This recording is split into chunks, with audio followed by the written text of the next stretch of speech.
Hello दोस्तों।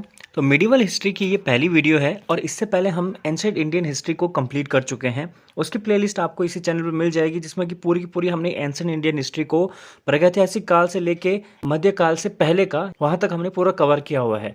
ठीक है, हाँ, उसमें थोड़ा सा अभी एक लास्ट पॉइंट रह गया है जिसमें कि दक्षिण भारत के कुछ वंशों के अन्य डिटेल्स रह गए थे, तो उसको एक सिंगल वीडियो बनाऊंगा जो शायद अराउंड 30 to 50 मिनट की होगी, उसमें वो कवर हो जाएगा। ठीक है, और ये मध्य भारत की वीडियो को मैं अब शुरू करने जा रहा हूँ, यानी मिडिवल इंडियन हिस्ट्री को यहाँ से शुरू करने जा रहा हूँ। ठीक, आज हम इस वीडियो में देखेंगे इस्लाम का उदय। ठीक है, अरबी भाषा के दो शब्दों से मिलकर बना है। ठीक है, जो कि पहला है सल्म जिसका मतलब होता है शांति, और दूसरा है सिल्म जिसका मतलब होता है समर्पण। इसी से मिलकर आपका इस्लाम बना हुआ है। ठीक है, यानी कि शांति और समर्पण। ठीक, कभी कभी पूछा जा सकता है कि इस्लाम का जो अरबी भाषा के दो शब्द हैं वो कौन से हैं, तो सल्म और सिल्म। ठीक है, पॉइंट बनता है वो इस्लाम धर्म का उदय, ये कहाँ से हुआ, कब हुआ। देखो, ये स्पेसिफिक नहीं बताया गया कि कौन सा देश है। अरब देश में से जनरली हम यूएई को कहते हैं। ठीक है, कि ये यूएई है ये भी क्लियर नहीं है। ठीक है ना, लेकिन बेसिकली जो गल्फ कंट्रीज है वहां से ही इसका उदय माना जाता है। ठीक, इस्लाम धर्म के उदय के पहले अरब में बहुदेववाद और मूर्ति पूजा का प्रचलन था। यानी कि पहले भी जब इस्लाम धर्म नहीं था उससे पहले जो अरब देश थे वहाँ पे बहुदेववाद और मूर्ति पूजा होती थी। ठीक है, और इस्लाम धर्म में क्या होता है ना, बहुदेववाद को नहीं माना जाता है, एकेश्वरवाद को माना जाता है और मूर्ति पूजा को नहीं माना जाता है। ठीक है ना, तो इसलिए इससे पहले ये सब वहाँ पे प्रचलित था। ठीक है, अब इसके जो प्रवर्तक थे जिन्होंने मतलब इस धर्म को सबसे पहले चलाना शुरू किया, बनाना शुरू किया, तो वो थे इसके पैगंबर मोहम्मद साहब।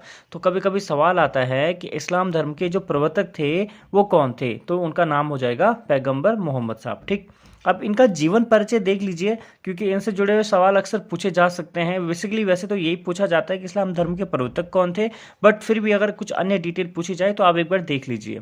देखो, इनका जन्म हुआ था 570 ईस्वी में मक्का में। कुरैश कबीले के थे ये। ठीक है, कुरैशी भी बोला जाता है और कुरैश कबीला इनका ये नाम है। ठीक है, इस कबीले के ये रहने वाले थे। ठीक, इनके पिता का नाम अगर पूछा जाए तो अब्दुल्ला और माता का नाम अमीना था। ठीक है, पत्नी की अगर बात करें तो इनकी पत्नी का नाम था खदीजा। ठीक है, काफ़ी फेमस नाम है। 25 वर्ष की आयु में 40 वर्षीय विधवा खदीजा से इन्होंने विवाह किया था। जब मतलब मोहम्मद साहब कितने के थे, 25 वर्ष के थे। ठीक है, जब ये 40 वर्ष के हुए तो इन्होंने क्या किया, पैगंबर बने, यानी कि धर्मगुरु बन गए थे।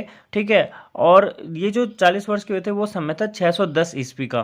ठीक है, और इस्लाम धर्म का प्रसार करना इन्होंने शुरू कर लिया था। ठीक, तो क्या होता है ना, 622 ईस्वी में ये मक्का वासियों से परेशान हो जाते हैं और वहां से छोड़कर मदीना आ जाते हैं। ठीक है, तो 622 में जब ये मक्का से मदीना आ जाते हैं तो उस उपलक्ष्य में जो है हिजरी संवत का प्रारंभ हुआ। ठीक है ना, जो हिजरी संवत चलता है इनका, ये इसी उपलक्ष्य में चलता है। ठीक, सवाल क्या आएगा कि हिजरी संवत कैसे बना या कब से बना, तो 622 ईस्वी से बना जब पैगंबर साहब के मक्का छोड़कर मदीना चले गए थे। ठीक है, जो संतान है उसमें इनकी पुत्री का नाम आता है फातिमा। ठीक है, जिनका विवाह अली के साथ हुआ था। ठीक है, और इनकी मृत्यु हो जाती है 632 ईस्वी में मदीना में। ठीक है, बिल्कुल ये एकेश्वरवाद पे बल देता है। ठीक है, और अल्लाह की इबादत पे बल देता है। ठीक है, ये भाईचारा और समानता को बढ़ावा देते हैं। ठीक है, कर्म की बात करते हैं, जैसा मनुष्य कर्म करेगा वैसे उसे फल मिलेगा। स्वर्ग नरक की अवधारणा पर भी इनका विश्वास होता है। ठीक है, और इस्लाम के अनुयायियों को मुसलमान कहा जाता है और इनका पवित्र ग्रंथ जो है कुरान शरीफ है। ठीक है, तो सवाल आ जाए कि इस्लाम धर्म का पवित्र ग्रंथ कौन सा है, तो कुरान शरीफ है। ठीक है, अब इस कुरान शरीफ के अनुसार जो है इनके 5 कर्तव्य हैं। ठीक है, पहला है कलमा। ठीक है, अल्लाह पर पूर्ण विश्वास करना है। ठीक है, दूसरा है इनका नमाज। ठीक है, प्रत्येक को मुसलमान को जो है दिन में 5 बार नमाज पढ़नी है। ठीक, इसके अलावा रोज़ा। ठीक है, रमजान के महीने में सूर्योदय से लेकर सूर्यास्त तक अन्न जल ग्रहण किए बिना अल्लाह की इबादत करना है। ठीक है, इसके अलावा जाकात। ठीक है, अपनी आय का 2.5% जो है इनको 2.5% जो है गरीबों में दान करना है। हज, प्रत्येक मुसलमान को जीवन में कम से कम एक बार मक्का की यात्रा करनी है। ठीक है, अब इसके बाद देखो थोड़ा सा यहाँ पे जो पैगंबर मोहम्मद साहब थे ना, इन्होंने ही मुस्लिम साम्राज्य की स्थापना की थी, मतलब मुस्लिम राज्य की स्थापना की थी और मदीना को केंद्र बनाकर मुसलमानों पर शासन किया था। ठीक है, अब इनके साथ कुछ राजा, सेनापति और न्यायाधीश भी कार्य करते थे। ठीक है, और पैगंबर साहब ने धर्म राज्य अर्थात खिलाफत की स्थापना की थी। तो पैगंबर साहब के बाद खिलाफत यानी धर्म राज्य के प्रमुख बने थे, ठीक है, प्रमुख नहीं है यहाँ पे, प्रमुख हैं, जो प्रमुख बने थे वो खलीफा कहलाए, ठीक है। अब वो क्या क्या था, कैसा कैसा था, देखो। पहला है पवित्र खलीफा। देखो, पैगंबर साहब के बाद 4 पवित्र खलीफा हुए। ये चारों पैगंबर साहब के साथ ही रह चुके थे तथा सर्वसम्मति से इन्हें खलीफा चुना गया था, अतः ये पवित्र खलीफा कहलाए, ठीक है।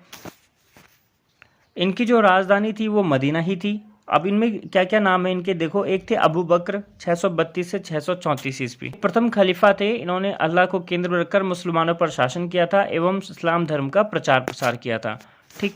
दूसरे आए यहाँ पे हजरत उमर। अब जो समय 614 से 644 ईस्वी का है, इनके समय में विजय अभियान बहुत सफल हुए थे। इन्होंने ईरान, इराक, मिस्र, सीरिया आदि क्षेत्रों को जीतकर खिलाफत में शामिल किया था, ठीक है। इन्हीं के समय में 636 में अरबों का भारत पर पहला आक्रमण हुआ था, ठीक। इसके अलावा आते हैं हजरत उस्मान 644 से 656, ठीक है। इनके समय में 651 ईस्वी पवित्र धर्म ग्रंथ कुरान शरीफ का संकलन हुआ था और यह ग्रंथ अरबी भाषा में संकलित किया गया है, ठीक है। इसके बाद आते हैं हजरत अली 656 से 661। इन्हीं के समय में विजय अभियान भी चलते हैं, ठीक है। फिर आते हैं उमैया वंश 661 से 749। 661 में अली की मृत्यु के बाद मुबैया नामक व्यक्ति ने अली के पुत्र हसन को हटाकर स्वयं खलीफा ये बन गए थे, ठीक है। और इनकी जो राजधानी थी वो थी दमिश्क। मुबैया ने अपने पुत्र याजिद को अपना उत्तराधिकारी घोषित कर खलीफा के पद को वंशानुगत बनाया था। और इस समय में क्या होता है, 712 में मोहम्मद बिन कासिम के नेतृत्व में अरबों ने क्या किया, सिंध विजय की थी, ठीक है।